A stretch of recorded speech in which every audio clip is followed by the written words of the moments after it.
네, 스님 안녕하십니까? 네네. 제가 드리고 싶은 질문은 제가 한 회사를 대기업을 한 20년 이상 쭉 다니고 있고요. 어쩌면 아마도 올해 아니면 내년쯤에 회사에서 권고사직이 아마 좀 제한이 들어올 거라고 예상이 되고 있습니다. 제 연차라든가 나이를 볼 때 제가 이제 50쯤 됐거든요. 그래서 그 부분이 왔을 때 이제 뭐 버티는 방법도 있지만 그냥 그 순리대로 인연대로 그냥 저는 회사와 연이 이제 마지막이라고 생각하기 때문에 받아들일 마음은 하고 있고, 이제 앞으로 그럼 제가 다음 인생 어떻게 살까를 작년부터 계속 고민을 하고 있습니다. 근데 그 다음 인생은 좀 돈을 쫓기보다는 제가 좀 하고 싶거나 좀 도움이 되는 일을 하고 싶다는 마음을 항상 갖고 있어서 그 심리 상담이라는 그런 거를 제가 꼭 해보고 싶다는 마음이 많이 들었습니다.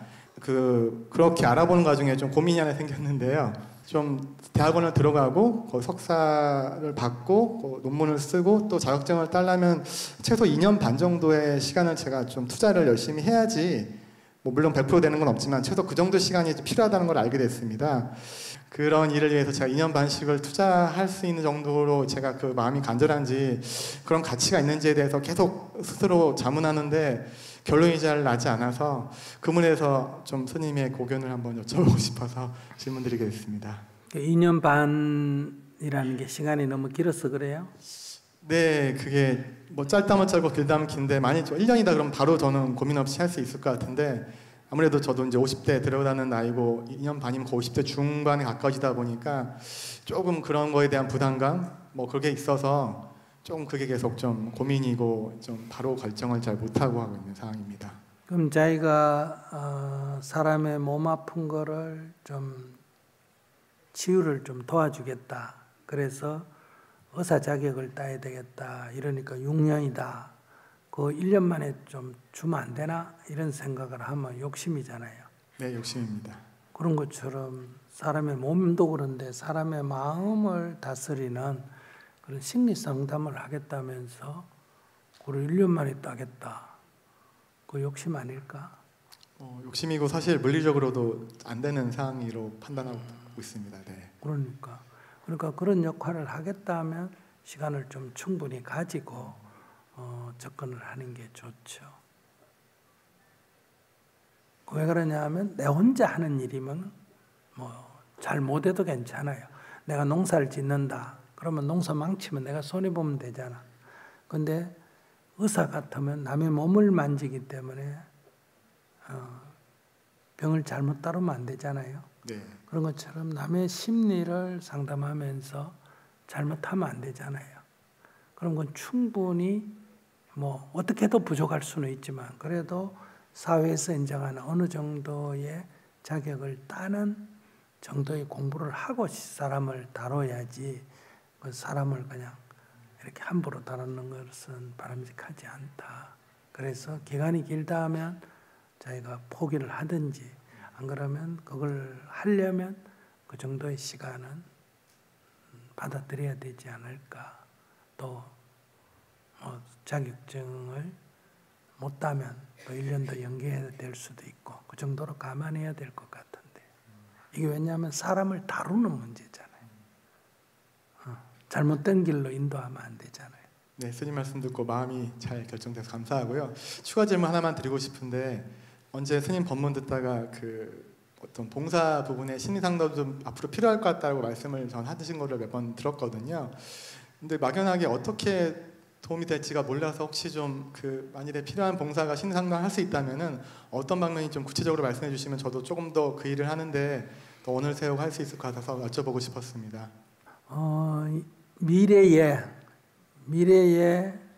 가장 많이 필요로 하는 사람이 어떤 사람일까? 이래 보면 정신과, 신경정신과, 정신 문제를 다루는 의사나, 의사까지는 아니더라도 인간의 마음을 좀 알고 파악하고 다루는 이런 심리 상담사가 사회적 수요가 저는 많다, 이렇게 생각을 합니다. 그래서 앞으로는 이런 심리적 불안 상태에 놓이는 사람의 비율이 할수록 점점 커진다는 거예요. 지금 이것은 연도별 통계에 의하면 벌써 젊은이들은 20%를 초과했습니다. 치료를 요하는 사람이 10명 중에 2명을 초과하고 있다는 거예요. 갈수록 더 커진다. 그리고 연령이 갈수록 낮아지고 있어요.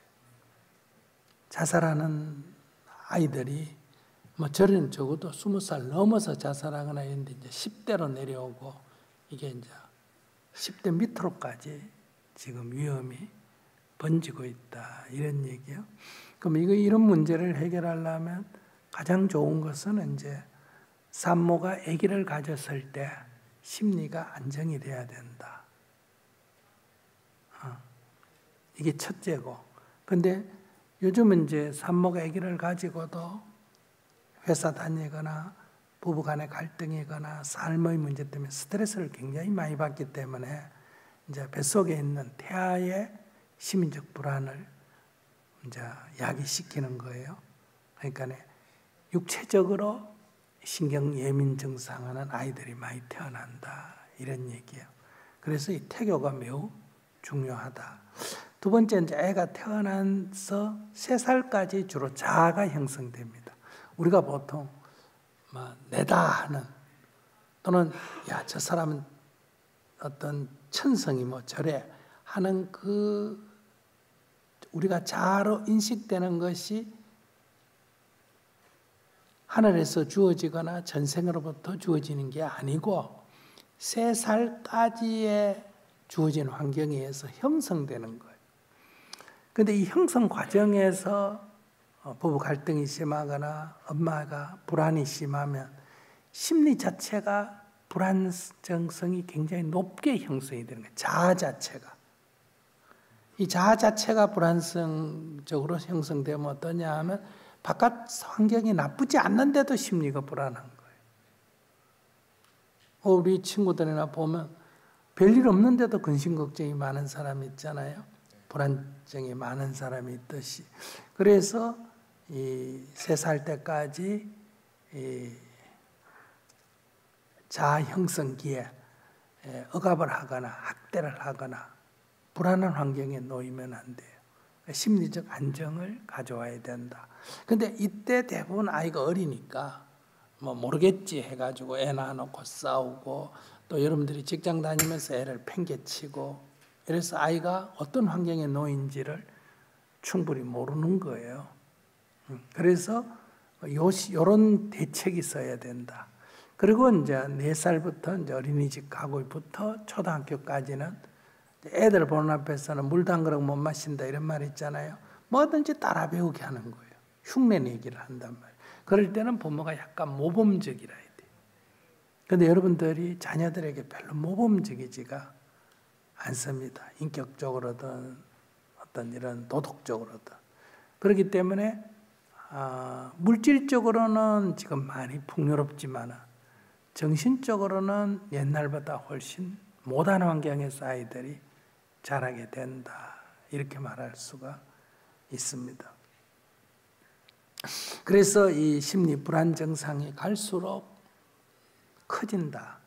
그러면 이제 이것은 근본 대책은 태교 그리고 이제 유아 교육 그리고 어린이 교육 이런 거를 도와줘야 되는데 이거는 쉬운 일이 아니에요. 이거는 사회 정책적으로 아기를 갖게 되면 어떤 아기를 가진 산모들을 위한 어떤 수련 또는 안전한 환경에서 아기를 가질 수 있도록 부부 교육을 시킨다 이런 것도 있어야 되고 그다음에 아기를 낳으면 충분히 3년 동안 유급휴가 직장을 그만둬도 월급도 나오고 직장도 보장되고 만약에 돈이 나라에서 부족하다면 1년간은 유급휴가 주고 2년간은 무급휴가를 줘야 된다.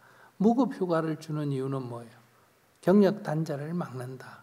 즉 직장에 복귀할 수 있도록 자리를 마련해 준다. 그래서 아이 교육에 집중할 수 있도록 좀 해줘야 된다.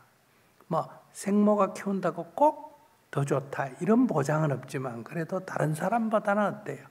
평균적으로 더 아이를 잘 돌본다 이렇게 볼 수가 있습니다.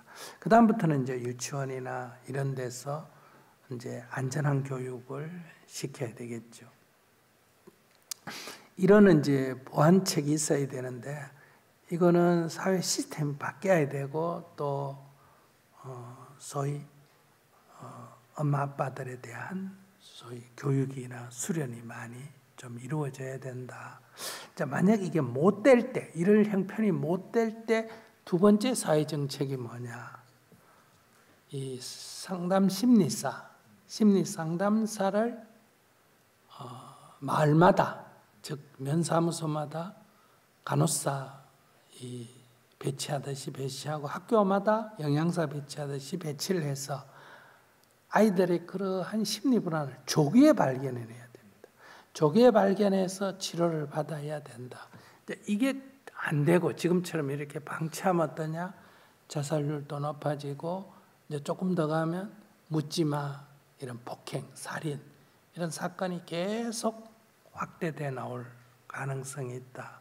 그럼 이런 거를 막으려면 이제 심리 상담사가 많이 배출이 되고 이런 사람들이 유급의 일자리든 무급의 자원봉사든 이런 것이 사회에 많이 있어야 돼요. 지금도 자기가 심리 불안하거나 죽고 싶은 생각이 있을 때는 몇 번 전화하면 된다. 119 전화하듯이 자기가 위급할 때 전화하듯이 전화하면 거기서 언제든지 자기와 대화할 수 있다. 이런 시스템 만약에 있다면 자살률을 훨씬 줄일 수가 있다. 이런 얘기예요. 그러면 저희들이 이제 이런 문제 때문에 행복학교를 지금 열고 있는데 그러나 행복학교는 이렇게 7명 정도를 가지고 지금 공부를 하고 있잖아요. 근데 사람들이 급할 때는 개인 상담도 매우 필요해요. 그럼 정토회 같은 데서 이런 개인 상담을 언제든지 누가 원하면 개인 상담을 해줄 수 있는 시스템을 정토회가 가지면 매우 필요하지만 그만한 자원봉사자를 구하기가 현재 어렵다. 그걸 시행하려 해도. 그래서 이제 차선책이 뭐냐. 한 7명씩 이제 이렇게 해서 심리적 안정을 가져오고 그런 인연이 된 사람은 이제 법사님께 연락하면 이제 상담할 수 있도록 해준다. 그러니까 우리 사회 전체로 보면 아주 일부분밖에 못하고 있다. 이렇게 볼 수 있어요. 그래서 이런 심리 상담 자격을 가진 사람이 우리 정토 안에서는 자격증은 없었대요. 실제로 능력만 있으면 돼요. 그러나 사회적으로 우리가 어떤 공공적으로 상담을 한다 하면 상담 자격증이 없는 사람이 상담을 해서 어떤 문제가 발생하게 되면 이게 법적으로 문제가 되는 거예요. 그렇기 때문에 이제 그렇게 되려면 형식적으로라도 반드시 상담 자격증을 따야 되는 거예요. 상담 자격증이 필요 없을 만큼 실력이 있다 하더라도 이제 대사회적인 활동을 할 때는 자격증이 있어야 됩니다. 스님 만약에 이렇게 여러 가지 이 정신적인 문제를 다루는 게 뭐 어떤 의사나 어떤 교수 심리 상담소보다 낫다 하더라도 내가 대학 가서 강의하면 되나 안 되나? 안 되지. 왜? 자격증이 있나 없나? 없단 말이에요. 그러니까 사회적인 평균은 그런 이제 시스템이 제도가 필요하다 이렇게 볼 수 있어요. 그래서 막 그런 기능을 자격을 가지면 좋다. 그래서 너무 조급하게 생각하지 말고 첫째 이제 회사에서 너 나가라 이런 말을 할 가능성이 있지 그 가능성이 현실로 다가오는 것은 아니다. 그렇기 때문에 그걸 지금 너무 우려할 필요는 없다. 두 번째 권고사직 나가면 좋겠다 하면 안 나가면 돼요. 그건 공고, 네가 원하면 나가라. 이게 공고사직 아닙니까? 그죠? 나는 원하지 않습니다. 하고 있으면 돼요. 강제사직을 시킬 때까지 기다려보는 것도 괜찮아요. 싸우지 않은 게 아니라 공고사직 때 그만둬도 되고 강제사직을 시킬 때까지 그냥 기다리면 돼요. 그러면 이 회사 환경이나 사회 경기의 이런 어떤 환경에 따라서 그럴 수도 있고 아닐 수도 있다. 그 다음에 그런 이제 사직을 했을 때는 이제 조금 휴식이 필요합니다. 한 25년 직장을 다녔으니까. 그럼 부인하고 얘기해가 조금 전략해서 살고 한 3년간 천일기도 하듯이 좀 휴식을 하며 봉사를 하겠다. 그런 마음으로 학교를 다닌다. 뭐 대학원에 가서 석사를 한다, 박사를 하는 게 목적이 아니라 이런 자격증을 확보하기 위해서 조금 여유를 가지고 한다. 그래서 자격증을 딴 뒤에 뭐 이런 이제 한국 사회가 이제 곧 바뀔 거예요. 곳곳에서 이런 사람의 수요가 늘 거니까 어느 정도 월급을 받고 일할 수 있는 자리가 생기면 하면 되고 없으면 정토회 같은 데서 그런 봉사단체를 꾸려가지고 제가 중심이 되고 하겠습니다. 그러니까 정토에서 허락해 주시면 정토회 119를 마련합시다. 이렇게 해서 시작을 하면 되죠. 그래서 내가 볼 때는 뭐 여러모로 쓰일 수 있지 않나 이렇게 생각을 해요. 잘 알겠습니다. 제 생각이 깨끗하게 정리가 되었고요. 2년 반 열심히 준비해서 좋은 신상가 돼서 잘 봉사에도 쓰일 수 있도록 하겠습니다. 감사합니다. 네.